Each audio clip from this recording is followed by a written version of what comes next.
కంట్లో నలక పడిందని ఆ తల్లిదండ్రులు బిడ్డను ఐ ఆస్పత్రికి తీసుకుని వెళ్తే ఏకంగా ప్రాణాలే తీశారు ఆ డాక్టర్లు.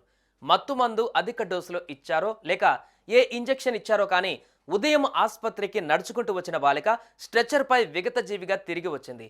ఈ దృశ్యం చూసిన తల్లిదండ్రుల గుండె ఆగినంత పనయింది. బిడ్డ మృతితో ఆ తల్లి కుప్పకూలింది. డాక్టర్ నిర్లక్ష్యం ఆ చిన్నారి ప్రాణం తీసింది.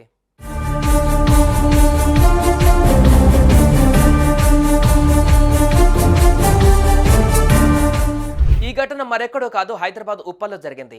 ఉమ్మడి వరంగల్ జిల్లా తొర్రూరు మండలం యుగ్గంపల్లికి చెందిన రవి, మౌనిక దంపతులు పటాన్ చెరువు సమీపంలో బీరంగూడలో నివసిస్తున్నారు. రవి స్థానికంగా ఓ బోర్వెల్ ఏజెన్సీలో సూపర్వైజర్గా పనిచేస్తున్నారు.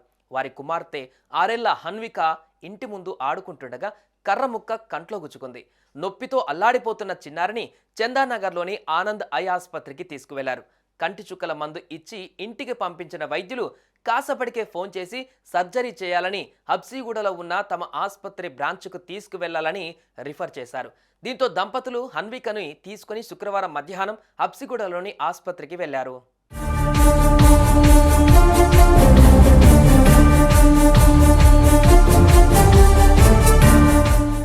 12 గంటలకు డాక్టర్ అడ్మిట్ చేసుకున్నారు. సర్జరీ చేసే ముందు చిన్నారికి మత్తుమందు ఇవ్వాలని చెప్పి తీసుకువెళ్లి ముక్కు ద్వారా మత్తుమందు ఇచ్చారు డాక్టర్లు.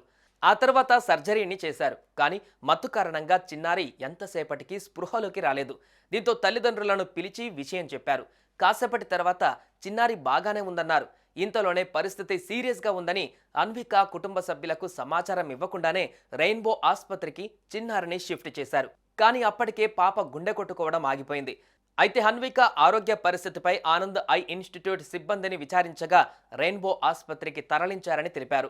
హన్విక కుటుంబ సభ్యులు వెంటనే రెయిన్బో హాస్పిటల్కు వెళ్ళగా పాపను తీసుకుని రాకముందే ఆమె మృతి చెందిందని వైద్యులు చెప్పారు. దీంతో హన్విక కుటుంబ సభ్యులు కన్నీరు మున్నీరుగా విలపించారు.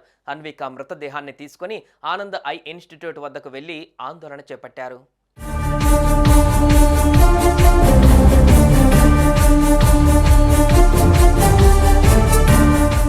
వైద్యులు మన ప్రాణాలు కాపాడడానికే ఉన్నారు. చనిపోతారు అనుకున్న వాళ్ళను కూడా బతికించే దేవుళ్ళు డాక్టర్లు.